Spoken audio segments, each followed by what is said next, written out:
உங்க பேருமா? என் பேர் ரெஜினா மேரி. தம்பி சவுந்தரபாண்டி. என்னாச்சு தம்பிக்கு? தம்பிக்கு பிறவியிலே வகுத்துல இருக்கையிலே வந்தது.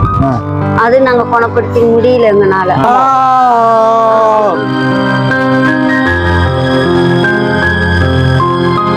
கோயிலுக்கு வந்தேன், அதான் பார்க்கும்போது எனக்கு மனசு ரொம்ப வருத்தமாயிருச்சு. சரி, அதனால இங்க வாங்க, உங்களுக்கு ஏதாவது செய்யணுங்கிறக்கா. வீட்டுக்காருமா? வீட்டுக்காரு தண்ணி வண்டி, அவரு கொஞ்சம் மன உளைச்ச, இவனை நினைச்சு கவலை, பிள்ளைங்களை நினைச்சு கவலை பத்தி. எனக்கு 2 பிள்ளை, பேரம் பத்தி நான் தான் பாக்குறேன். நீங்க தான் பாக்குறீங்க? இது இந்த மயனையும் நான் தான் பாக்குறேன். எங்களுக்கு பிரச்சனையே ஒரு தொழில், ஒரு வீடு, அது இருந்தா எங்களுக்கு போதும். இவனை வச்சு டெய்லி இதுல எவ்வளவு கிடைக்கும், என்ன செய்வீங்க? ஏதோ ஓடுது. மாசம் எனக்கு ஒரு 1000 கிடைக்குது ரேஷன் கார்டுக்கு, இவனுக்கு ஒரு 2000 அந்த ஊனமற்ற பணம் வருது. அதை வச்சு மேற்கொண்டு 2000 போட்டு வாடகை கொடுத்துருவோம். கிடைக்குதோ கிடைக்கல, ஒரு நேரம் சாப்பிட்டுக்கிறோம், ஒரு நேரம் இருந்துக்கிறோம். எங்களுக்கு தெய்வமே என் பிள்ளைதான், கடவுள். இது ஏன்டா பிள்ளைய கொடுத்துச்சுன்னு நினைச்சோம், ஆனா அவன் தான் இன்னைக்கு எனக்கு கண்டிப்பான். என் பிள்ளைதான் எனக்கு குசுறு. அண்ணன் தம்பி 4 பேரு கூட பிறந்து 4 பேரும் வெக்கமாக வாழ்க்கை அப்படி இருக்கு. கட்டின புருஷனும் பார்க்கல, எனக்கு இவன் தான் பாக்குறான் எல்லாமே. இன்னைக்கு என் பேரம் பத்தி கூட எங்க பையன் தான் சோறு போடுறான். இவனை வச்சு காமிச்சுதான் இருக்கிற காசை வச்சு நீங்க சாப்பிட்டு. ஆனும் வேலை செய்ய தெரிஞ்சு இல்லை எனக்கு. பையில போட்டுட்டு போக முடியும், நம்ம தனியா விட்டுட்டு போக முடியாது. நீங்க தான் எல்லாம் பார்த்தா. பாத்ரூம் போயிருமா, கத்துமா, ஒரு நேரம் ஒண்ணுக்கு போகணும், துணி மாத்தணும், சாப்பாடு ஊட்டி விடணும், டீ படுக்க போட்டு கொடுக்கணும். நம்ம எல்லாம் வருத்தப்பட, கடவுள் என்னடா இப்படி படைச்சிட்டாருன்னு.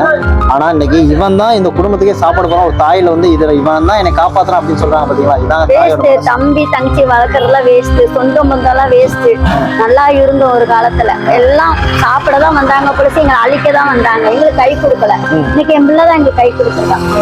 இவன் தான் கை கொடுத்துருக்கான். இவன் தான் கை கொடுத்தனால இன்னைக்கு நீங்க வாழ்றீங்க. என் பிள்ளை இப்படி படைச்சாரே கடவுள் நினைச்சு வருத்தப்படுற தாய்ங்களா தான் பாத்துருக்கேன். இவன் தான் இன்னைக்கு என்ன இப்படி படைச்சதே நான் இவனா சந்தோஷமா ஏத்துக்கிறேன். ஒரு காலத்துல நினைச்சேன், ஆனா இப்ப நான் அதை நினைக்கல. காரணம் எதுக்கு கடவுள் கொடுத்துருக்காருன்னு நான் புரிஞ்சுக்கிட்டேன். உன்னை கைப்பட விடும்போது உன் பிள்ளை உனக்கு உதவுவான். என் பிள்ளை எனக்கு உதவுதான். என் சாகுக்கு மட்டும் என் பிள்ளைய பார்ப்பேன் நான். இதுல என்னோட நம்பர் இருக்கு, முதல் நம்பர், எனக்கு கால் பண்ணுங்க. சவுந்தரபாண்டி, இன்னைக்கு அண்ணன் உனக்கு, இன்னைக்கு நீ அம்மாவுக்கு நீ நிறைய சம்பாரிச்சு தர, சரியா? அதனால அண்ணன் அம்மாவுக்கு இன்னும் அண்ணன் சந்தோஷப்படுத்துறான். பணம் இருக்கு, சரியா?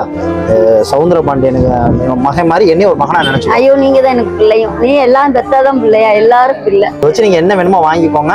எனக்கு ஒரு தொழில் அது இருந்தா. தொழில் என்னன்னாலும் ஒரு சின்ன கடை வச்சுக்கிட்டா கூட நாங்க வியாபாரம் பண்ணி கொடுத்துருவோம். என்ன கடைக்கு எவ்வளவு ஆகும் தெரியலங்க. என்ன கடை வேணும்? என்ன கடை? இந்த மெழுகுபத்தி. இங்க முதல்ல கேளுங்க, என்ன செய்யணும் எனக்கு போன் பண்ணுங்க, உங்க நம்பர் கொடுங்க, நான் வாங்கிக்கிறேன். சரி. இவனை வச்சு இவனை வச்சுக்கிட்டு இந்த மெழுகுபத்தி போட்டா விற்க முடியும்னா சொல்ல, நான் உங்களுக்கு ஏற்பாடு பண்ணி தரேன், சரியா? அது உங்களால முடியும்னா நான் கண்டிப்பா பண்ணி தரேன். நீங்க நல்லா இருந்தா போதும், அவனை வச்சு கஷ்டப்படக்கூடாது. கடவுள் நம்மளை கஷ்டப்படுத்துறாரு நினைக்கிறோம். ஒரு தாய் வந்து ஒரு மகனை எவ்வளவு அரவணைப்புல கருவடையில இருந்தப்பையும் பாதுகாத்துட்டாங்க. அவன் இத்தனை 24 வயசு வரைக்கும் அவன் எப்படி பாதுகாத்துக்கிறாங்க பாருங்க.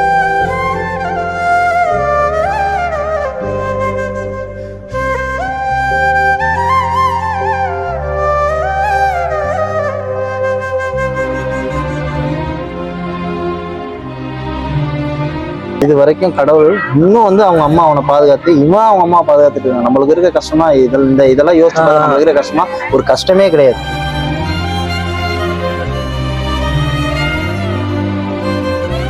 நமக்கு என்ன கஷ்டம், நம்மளுக்கான கீழே இருக்காங்க, அதெல்லாம் நினைக்க கூடாது. இந்த வார்த்தை பெரிய வார்த்தை, நீ சொல்ல இந்த கஷ்டத்துலயே எனக்கு கீழே என்ன இருக்கவங்கள நான் நினைப்பேங்கிறீங்க, பெரிய வார்த்தை. கை கொடுங்க, அதுக்கே உங்களுக்கு போலாம் நல்லா இருப்பீங்க. உங்களுக்கு ஆசீர்வாதம் உண்டு, கடவுள் ஆசீர்வாதம் என்னைக்கு உண்டு. நல்லா இருப்பீங்க. எங்களுக்கு சொந்த பந்தம் கூட பார்த்து விலகி போற காலத்துல என்னமோ கடவுள் உங்களை அனுப்பிச்சு விட்டுருக்கேன் எங்கிட்ட பேச. நீங்க பேசுனது சந்தோஷம், வாங்கி கொடுக்கறதுலாம் எனக்கு பெருசு இல்லை. ரொம்ப ஆதரிக்கிறீங்க பார்த்தீங்களா, அதுதான் வேணும். ரொம்ப சந்தோஷம் தான். உங்க பேத்திக்கு அவனுக்கு பிஸ்கட் 2 பேர் இருக்காங்களா? சரி, எல்லாருக்கும் வாங்கிட்டு போய் கொடுங்க, சரியா? சந்தோஷமா இருங்க. நீங்க காலையிலுக்குள்ள எனக்கு தகவல் சொன்னீங்கன்னா நான் இருந்து கடையை வச்சு கொடுத்துருக்கேன், சரியா?